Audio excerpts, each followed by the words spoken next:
6장 43절부터 48절까지의 말씀 믿음 함께 선포하시겠습니다. 예수께서 대답하여 이르시되 너희는 서로 수군거리지 말라. 나를 보내신 아버지께서 이끌지 아니하시면 아무도 내게 올 수 없으니 오는 그를 내가 마지막 날에 다시 살리리라.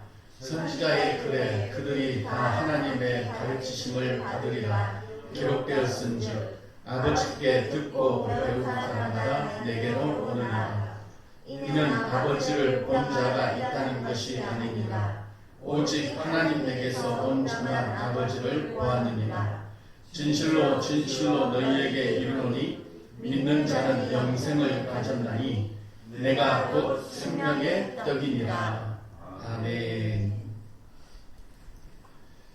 우리가 요한복음을 계속해서 묵상을 하고 있습니다. 이 요한복음에서 가장 중요한 부분이 바로 6장이라고 할 수가 있습니다. 이 6장이 이해가 안 되면 다 이해가 안 됩니다.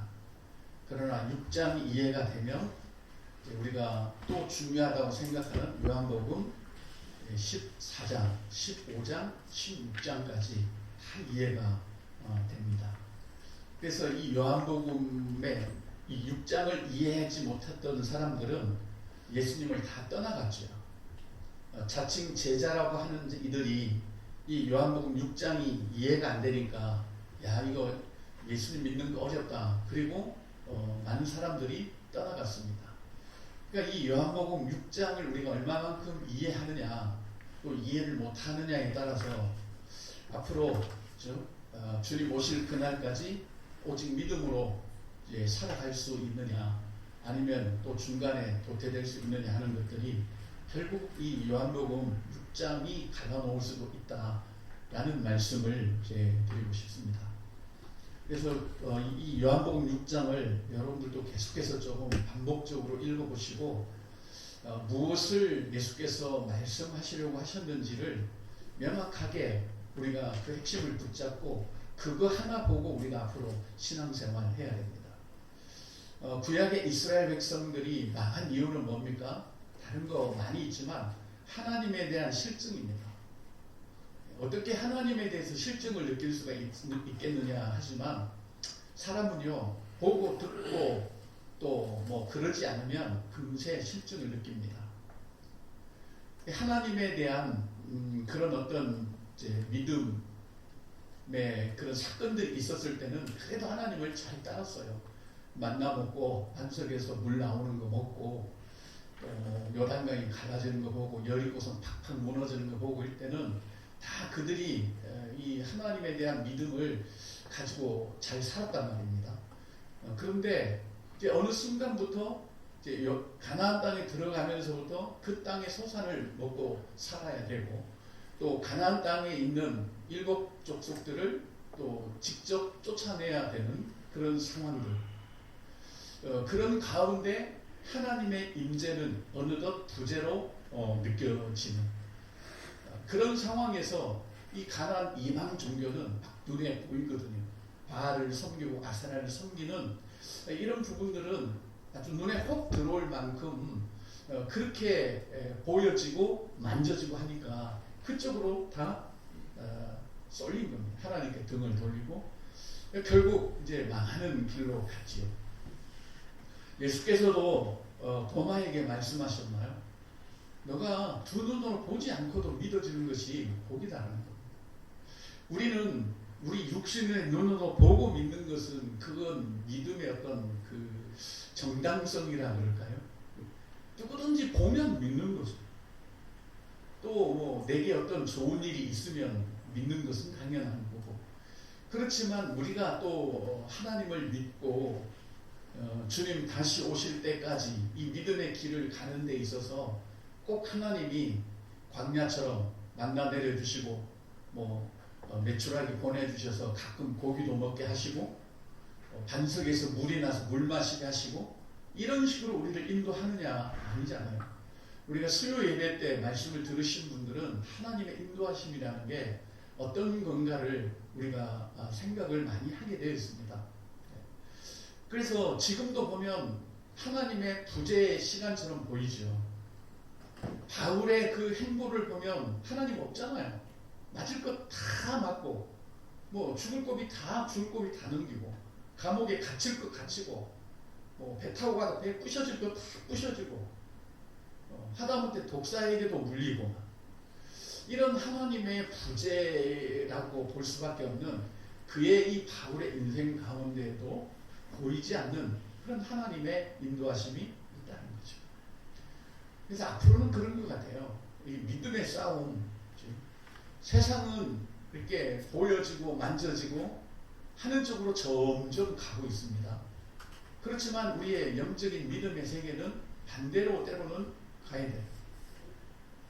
믿어지고 보여지고 만져지고 그렇지 않는다 할지라도 우리는 이 믿음을 지키고 갈 수 있는 정말 하나님의 분명한 목적과 우리의 믿음의 그 표대가 어디인가를 우리가 알지 못하면 끝까지 이 길을 갈 수 있을지는 모르겠습니다. 거듭 이런 예측을 하지만 코로나 때문에 30% 이상의 믿음의 사람들이 떨어져 나갈 것이라는 그런 부분도 있습니다. 그러니까 이럴 때일수록 우리가 더 우리는 본질에 충실해야 되고, 하나님이 성령을 주시고 예수 그리스도를 십자가에 못 박으시고 그분의 부활, 그리고 우리가 이렇게 예배를 드리는 이런 모든 부분들이 과연 무엇을 향하고 있느냐, 이걸 우리가 계속해서 좀 생각을 해야 될 것입니다. 왜냐하면 이걸 알지 못하면 우리의 그 믿음이랄까요, 또 신앙생활이 굉장히 요란하기만 해요. 아주 얕은 물가처럼, 빈 깡통처럼 요란하단 말입니다. 이 요란하다는 것이 성경에 어떤 용어로 쓰여 있는가 하면 수근거리다, 그렇게 쓰여 있습니다. 오늘 말씀도 보면 예수님의 말씀을 들었던 사람들이 막 수근거렸어요. 수근거리는 그들을 향해서 예수님이 이제 말씀을 하시는 겁니다. 이 6장에 여러분 한번 성경을 보고 손가락으로 한번 찝어봅시다. 이 사람들의 수근거림에 대해서 어떻게 말하고 있는지. 41절입니다. 시작. 자기가 하늘에서 내려온 떡이라 하심으로 유대인들이 예수에 대하여 수근거려. 그렇죠? 예수님에 대해서 수근거렸습니다. 그리고 오늘 본문 43절 시작. 예수께서 대답하여 이르시되 너희는 서로 수근거리지 말라. 수근거리지 말아라. 또 몇 절에 나옵니까? 수근거리다는 것이 61절 볼까요? 시작. 예수께서 스스로 제자들이 이 말씀에 대하여 수근거리는 줄 아시고 이르시되 이 말이 너희에게 권력이 되느냐. 아멘. 이 수근거린다는 말이 3번 계속해서 나오는데, 이 수근거리다라는 말은 그들 스스로가 지금 무슨 말인지를 모른다는 거예요. 이 모르면 수근수근 할 수밖에 없어요. 도대체 저 사람이 무슨 말 하는 거냐고. 저 사람 뭔 말하는 거냐. 이 수근거리다는 말은 원망도 있고 불평도 있고 다 들어가 있습니다. 그러니 모르면 우리도 수근거릴 수밖에 없어요. 우리가 진리를 잘 모르면 이 생각이 수근거려. 자꾸 그래서 되겠느냐? 이게 예수 믿는 건가? 이게 수근거려요. 또 우리 마음도 그렇죠. 우리가 진리를 제대로 꽉 잡고 있지 못하면 우리 마음이 막 수근거려. 우리에게 이렇게 예수 믿어도 되나? 내가 다른 방식으로 예수를 믿어야 되나? 사람들은 왜 이렇게 예수를 믿지? 자꾸 우리 마음에 수근거리는 거죠. 또 우리 성도들도 마찬가지죠. 진리를 명확하게 우리가 알지 못하면 그냥 사람의 일로 수근수근 하는 거죠. 오늘도 보면 이 사람들이, 그 중에 제자들도 있죠. 이 사람들이 수근거리는 건 이 요한복음 6장의 말씀을 그들이 이해를 못하기 때문에 수근거려요. 예수께서 지금 말씀하고 있는 이 요한복음 6장의 말씀을 이해를 못해요. 내가 생명의 떡이다라는 걸 이해를 하지 못해요. 내가 하나님에 의해서 사는 것처럼 너희는 이제 나에 의해서 사는 삶을 살아야 된다 해도 이해를 못합니다. 그러니까 수근수근거리는 거예요. 그러니까 우리가 이 진리를 아는 것이 얼마나 중요한지 모릅니다. 그러니까 진리를 아는 사람은 수근거리지 않죠. 그냥 찬송하리로다. 그냥 하나님을 찬송하리로다. 어떠한 일이 있어도 하나님을 찬송하리로다. 이렇게 할 수밖에 없는 거예요. 그러니 예수께서 너희는 서로 수근거리지 말라. 그러면서 44절 말씀을 보면은 우리 성경에는 나를 보내신 아버지께서 이렇게 이제 되어 있는데, 이제 원문에 가장 맨 앞에 강조된 그 단어는 뭔가 하면 아무도 없다. 이게 강조되어 있어요. 아무도 없다. 그러니까 이 맥락, 우리가 문맥을 살펴보면 너희는 서로 수군거리지 마라. 너희들이 수군거리는 이유는 바로 이것 때문이다. 한데 이제 44절 아무도 없다라는 거죠. 누가? 내게 오는 자가 아무도 없다라는 거예요. 왜요? 하나님이 이끌지 아니하시며 내게 오는 자가 아무도 없다. 이걸 지금 강조를 하고 있는 거예요. 우리가 예수께로 나아가는 것도 하나님께서 우리를 이끄시는 거죠. 그래야 우리가 예수께로 나아갈 수 있고, 예수께 나오는 자들을 마지막 날에 다시 살릴 것이다. 누가? 예수께서 살리십니다. 자, 여기에 담겨있는 의미를 가만히 생각을 해보십시오. 여러분 깊이 묵상을 한번 해보시면 이런 거예요. 하나님의 그 최종 목적은 뭐예요? 이 백성들을 그리스도께로 이끌어 가서 예수 그리스도께서 이들을 살리시는, 마지막 날에 살리시는, 이게 지금 우리 하나님의 전체적인 계획이란 말입니다. 이해가 되시죠? 하나님의 꿈, 하나님의 비전, 하나님의 목적은 뭐냐? 이 타락한 이 백성들, 가만히 놔두면 망할 수밖에 없는 인간들을 누구에게요? 예수 그리스도께로 인도해서 그 예수 그리스도가 이 인간들을, 사망과 죽음에 있는 이 인간들을 마지막 날에 살리십니다. 그래서 영원히 이제 하나님과 함께 사는, 이게 전체적인 핵심입니다. 이걸 예수께서 말씀을 하십니다. 자, 그렇다면 45절 이제 또 의문이 되는 거죠. 그러면 하나님께서 우리를 어떻게 예수께로 이끌어 가시느냐, 그걸 이야기를 해주셔야죠, 예수님이. 그러니까 예수께서 이제 하나님께서 너희들을 내게로 이끌어 오시려서 마지막 날에 내가 너희를 살리도록 할 건데, 그러면 어떻게 하나님이 너희를 내게로 이끌어 오겠느냐, 여기에 대한 설명이 45절입니다. 어떤 방식이죠? 45절 읽겠습니다. 선지자의 글에 그들이 다 하나님의 가르치심을 받으리라. 기록되었은즉 아버지께 듣고 배운 사람마다 내게로 오느니라. 아멘. 자, 어떤 방식으로 이 인간들을 예수께로 이끌어 가시죠? 가르침으로. 이 백성들을 가르친다는 거예요. 자, 그러면 우리는 알죠. 그러면 무엇을 가르치겠냐는 거예요. 무엇을? 뭘 가르치죠? 예수 그리스도를 가르치는 거예요. 그래야 예수께로 갈 수 있지 않겠어? 우리도 그렇잖아요. 야, 너 누구 만나야 살아.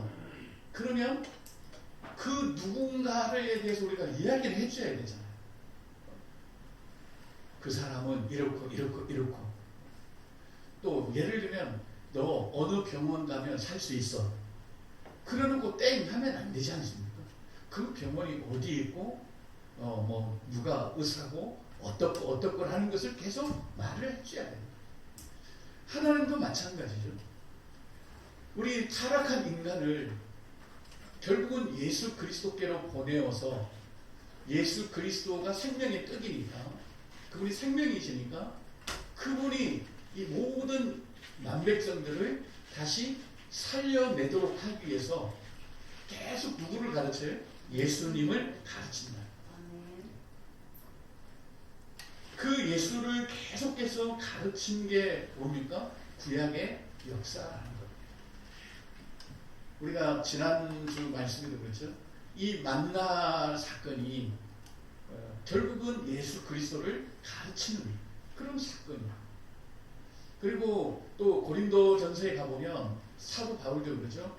반석에서 물이 났는데 그 반석이 곧 그리스도다.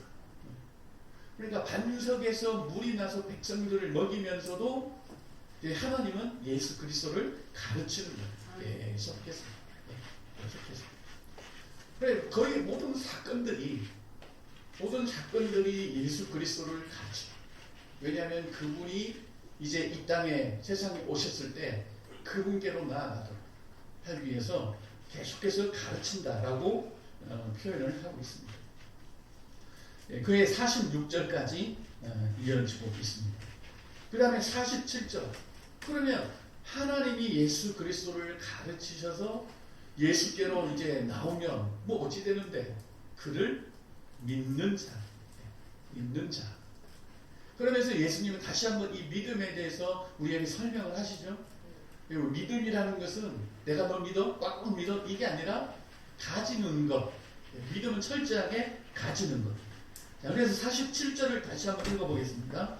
진실로 진실로 너희에게 이르노니 믿는 자는 영생을 가졌나니. 아멘. 갖는 거예요.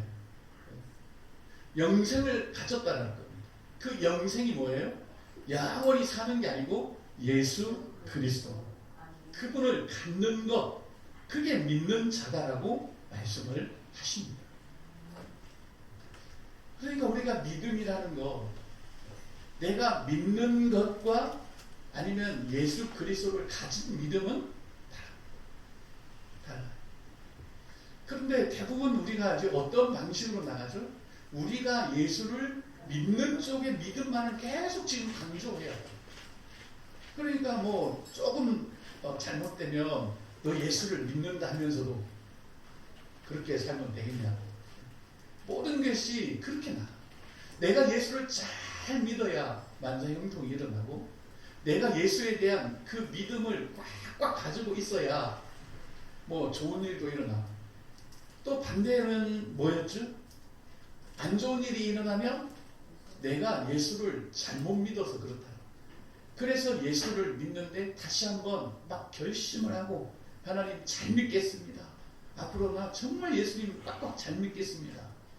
자꾸 이런 쪽으로 가다 보니까 우리 신앙이라는 게 어떻게 됩니까? 점점 까칠해지기 시작해요.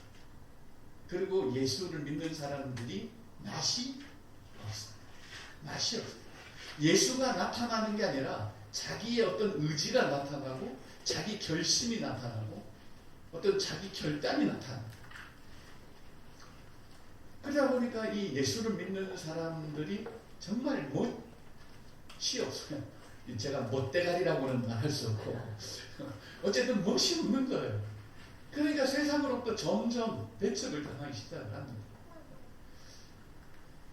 정말 예수를 믿는 사람들은 세상 사람들이 맛볼 수 없는 그 맛을 가지고 있어요. 그 맛을 우리는, 소금이 만일 맛을 잃어버리면 밖에 던지워져서 사람들에게 밟힌다고 그랬잖아요.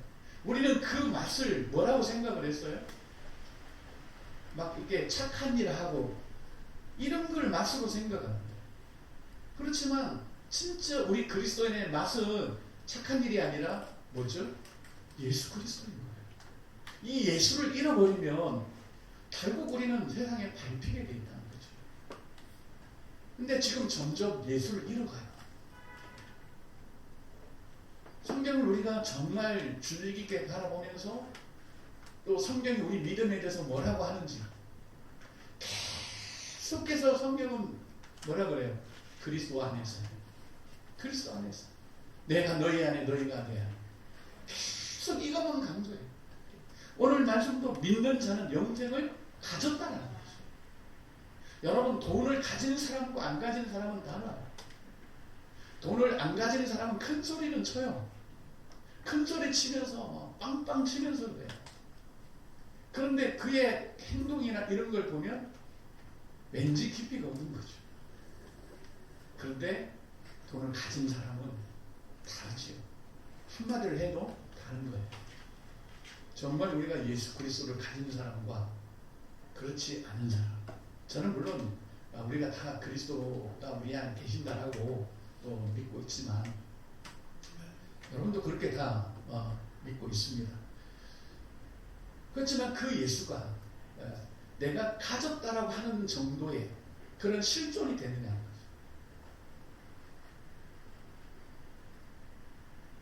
제가 며칠 전에 영수증을 하나 받고 거스름돈 1,000원을 받았어요. 그래서 영수증 필요 없으니까 이제 꼬깃꼬깃 해서 버리려고 보니까 1,000원짜리인 거예요. 우리가 마치 이 예수 그리스도를 이 정도의 가치밖에 여기지 않을 수도 있어요. 정말 예수 그리스도의 그 가치가 내가 꼬이꼬이 호주머니에 앉는 지갑에 간직할 수 있는 그 가치 정도이어야 되는데 그렇지 않을 수도 있다는 거죠. 또 몰라요. 사람들이 호주머니에 넣어놓고 뭐 있는지 없는지도 또 이제 몰라. 나중에 보니까 있어도. 그래서 이 예수 그리스도가 우리의 실존이 되려면 그분과의 어떤 인격적 교류가 있어야 되겠죠. 그분이 우리에게 말을 걸어와야 되겠죠. 그래야 있는 거 아니겠어요? 돈 이야기해서 자꾸 죄송하지만 여러분 호주머니에 있으면 5만원짜리가 있으면 5만원이 말을 걸어오잖아요. 그렇죠? 적어도 사라 그러고 말을 걸어오잖아요. 그게 실존이라는 거잖아요. 우리 안에 예수 그리스도가 있는데 말을 걸어오죠. 우리가 조금 어떤 부분들에 대해서 할 때 그분이 말을 걸어오죠. 그리 안 했으면 좋겠다 라든지 어서 예배하러 가자, 성경을 읽고 싶다, 기도하고 싶다. 이렇게 실존이라는 것은 내 삶에 영향을 미치는 그런 존재로 우리 실존이라는 거죠. 그래서 우리는 실존적 신앙을 이제 추구해야 되는데 우리는 어떻습니까? 그 실존적 신앙이 아니라 잘못하면 이 율법적 신앙입니다. 세상이 어렵고 우리의 삶이 어려우면요, 결국 우리는 뭘 붙들게 되어 있냐면 율법을 붙들게 되어 있습니다. 성경에 나오는 바리새인들 있잖아요. 우리는 이 바리새인들에 대해서 굉장히 안 좋게 이야기를 합니다. 물론 예수님도 그렇고 물론 안 좋아요. 근데 이 바리새인들이 그렇게 율법에 집착할 수밖에 없었던 것은 사실은 그들의 포로 기간, 바벨론 포로로 붙잡혀 가서 70년이라는 세월을 성전 없이 회당 예배를 드리고 그러면서 이 율법에 집착할 수밖에 없었던 거예요. 사람이 어려워지면 스스로 율법을 만들기도 해요. 내 삶이 어려워지면 스스로 법을 만들어내, 내 안에서. 내가 힘드니까 이렇게 해야지. 예를 들면 좋은 법도 만들어내죠. 힘드니까 일주일 동안 내가 금식기도 해야지.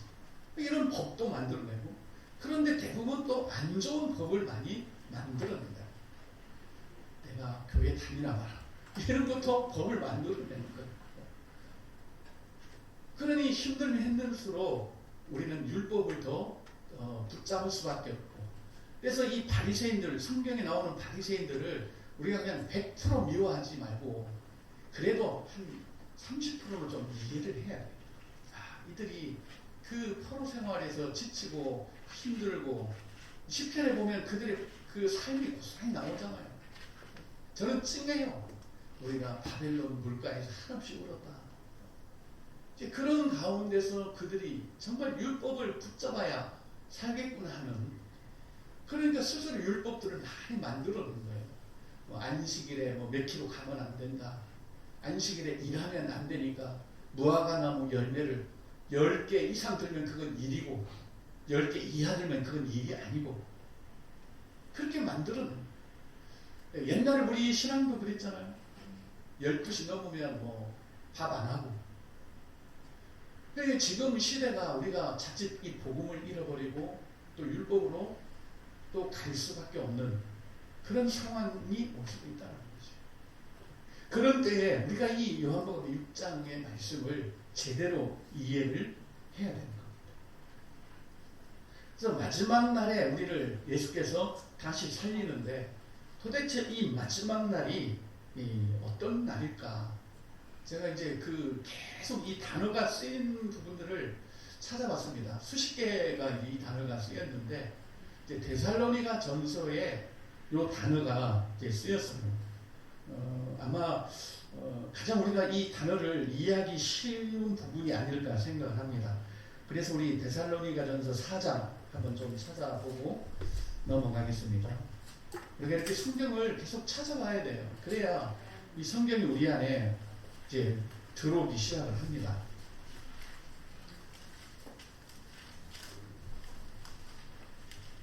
14절 한번 읽어볼게요. 데살로니가전서 4장 14절 시작. 우리가 예수께서 죽으셨다가 다시 살아나심을 믿을진대 이와 같이 예수 안에서 자는 자들도 하나님이 그와 함께 데리고 오시리라. 아멘. 그러니까 다시 살아나심을 믿을진대 할 때 동일한 단어가 이제 쓰였습니다. 근데 한 번 더 쓰였죠. 16절 같이 봅니다. 주께서 호령과 천사장의 소리와 하나님의 나팔의 소리로 친히 하늘로부터 강림하시리니 그리스도 안에서 죽은 자들이 먼저 일어나고. 아멘. 먼저 일어나고. 이게 같은 단어가 여기에 또 쓰였습니다. 그러니까 마지막 날에 예수께서 다시 살린다는 말은 지금 우리가 영생을 얻지만 오늘 16절 말씀도 그랬잖아요. 그리스도 안에서 이미 죽은 자들인데 그들을 다시 일어나게 한다는 거죠. 그리고 우리의 구원은 그날에 완성된다라고 이렇게 보는 것이 좋을 겁니다. 그러면 지금은 뭐 불완전하냐? 그건 아니고 지금도 하나님의 구원은 완전하지만 우리를 이 모든 그런 어떤 육신으로부터 이제 완벽하게 살려내시는 이제 그 날. 그래서 그 날이 언제인가? 그런 것보다는 하나님이 요거 하나 보고 지금 가시는구나.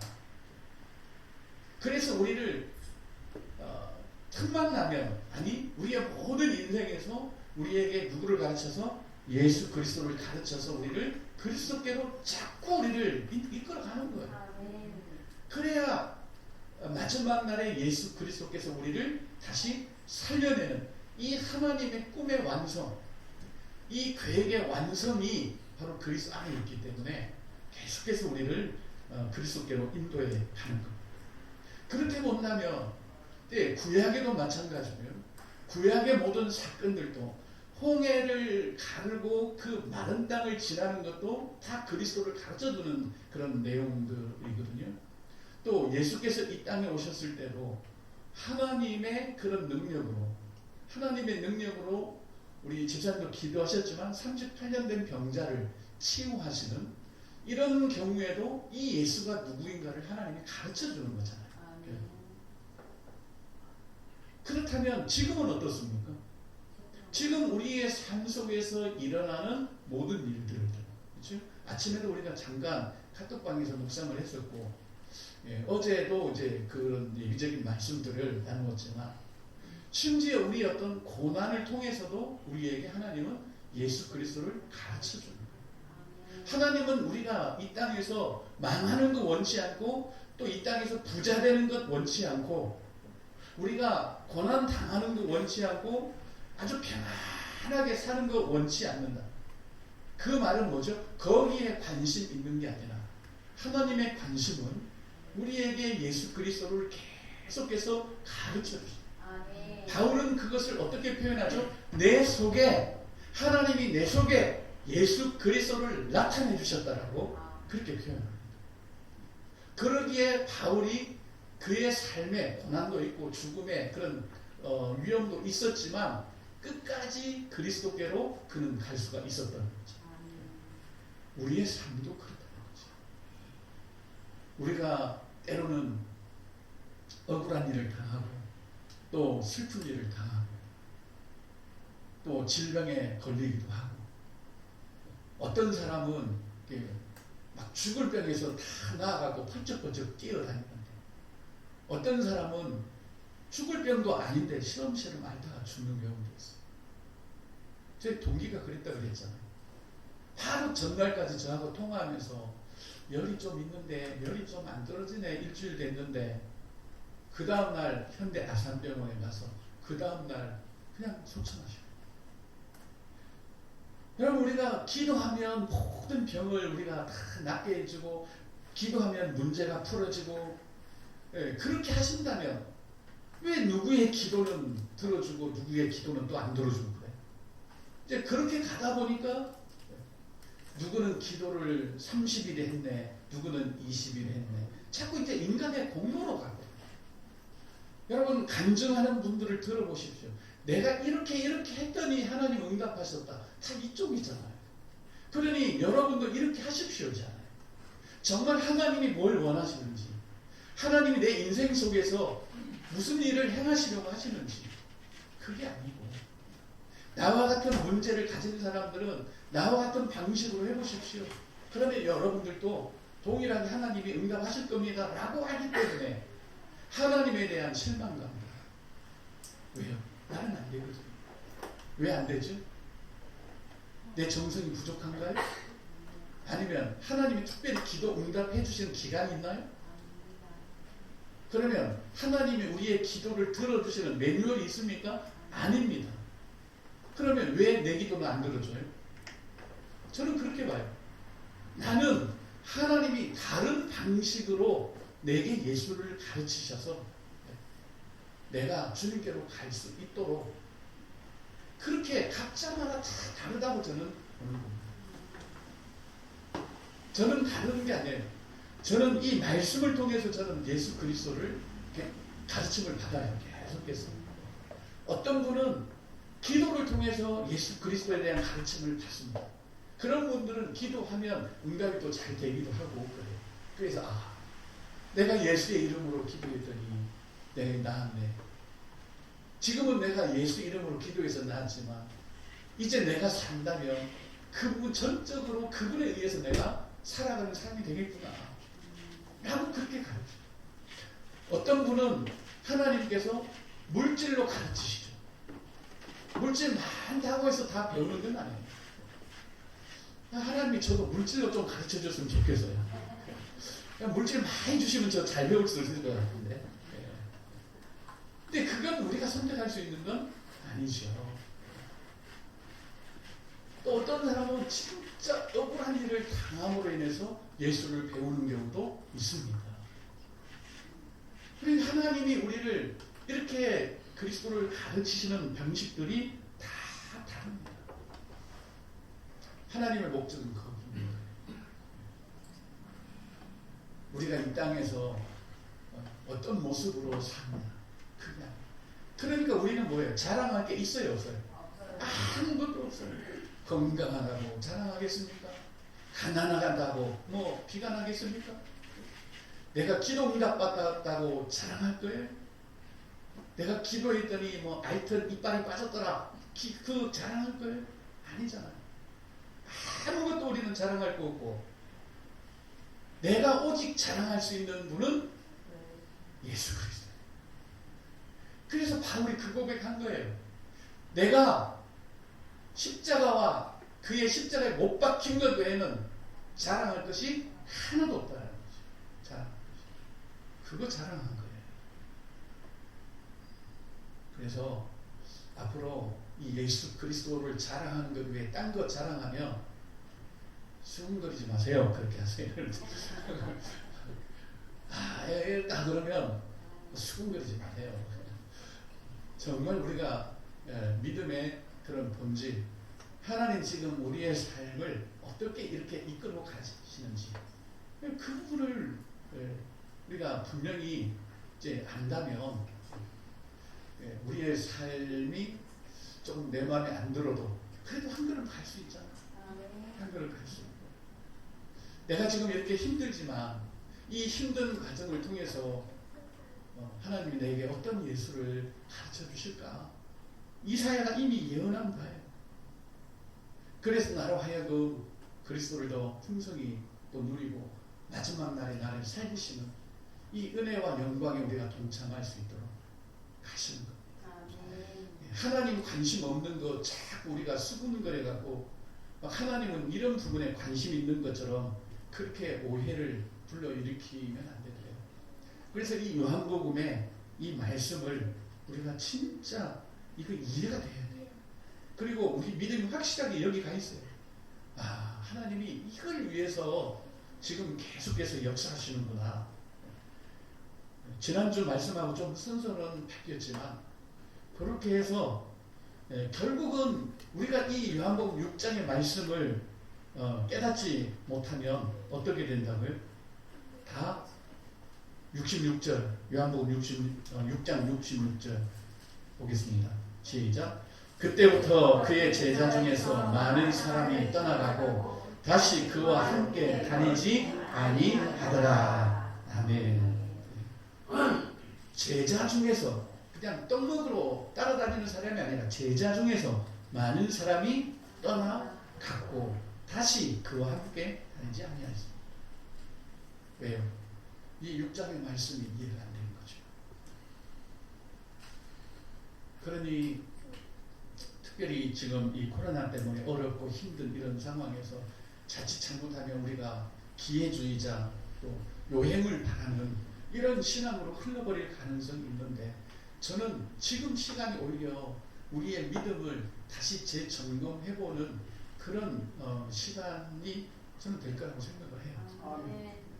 그래서 저 나름대로 이런 시간 속에서 우리가 어떻게 무엇을 해야 할지 많이 고민하고 있고 여러분들과 함께 그 고민들을 좀 풀어 가볼까 하는 마음들을 가지고 있습니다.